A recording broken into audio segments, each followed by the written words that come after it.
in some mode. Most of them are happening in Europe. A couple of them are happening in the US on trial basis. It's when you buy your phone, it's embedded on the chip. We've seen those little Visa, or like my Chase card has it. You just tap it, and so that they're putting that in phones, basically. So that's same notion when you swipe in or swipe out. Yeah, swipe in or swipe out of your office. Just think of the data that gets captured when you do that. To your point, right?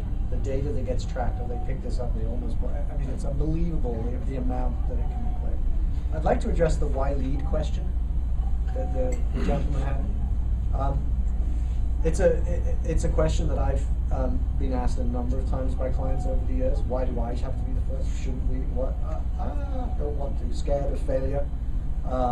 Don't want to strike out, etc., etc. I think the risk of not being a leader or a fast follower is that you will be the dinosaur when the meteor hits.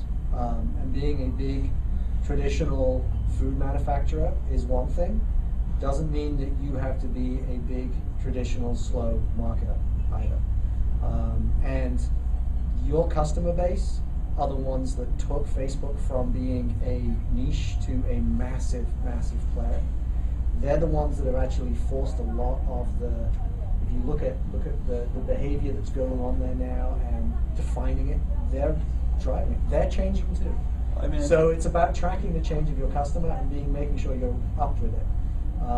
Not about being, right, you're not going to be bleeding edge, but if there's an organization of marketers, you're not at the front end, you will be left behind. I mean, to me, it's kind of interesting when you look at, the Groupon, for lack of a better example, just kind of change the way that products are sold, right? And if that many people buy a flight license because Groupon said to, or said it was discounted, I think there are really, really powerful mediums by which that could potentially and fundamentally change your business and the way that people buy your product.